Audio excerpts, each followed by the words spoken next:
في رمضان ላይ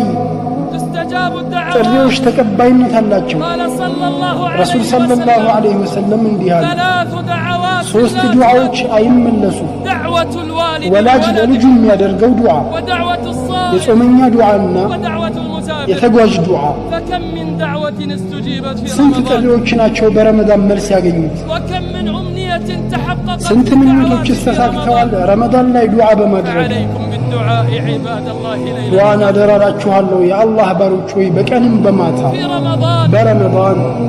تضاعف الأجور ምንዳዎች እጥፍ ይሆናሉ فليلة فيه خير አንዲት ሌሊት አለች ከመቶ ወራቶች የምትበልጥ ليلة القدر خير የውሳኔዋ ሌሊት ከአንድ ሺህ ወራቶች ትበልጣለች እንደተባለው ያልታደለ ማለት ወላሂ أجر هذه الليلة እዚህችን ሌሊት ምንዳ የተከለከለ ነው የአላህ ባሮች ሆይ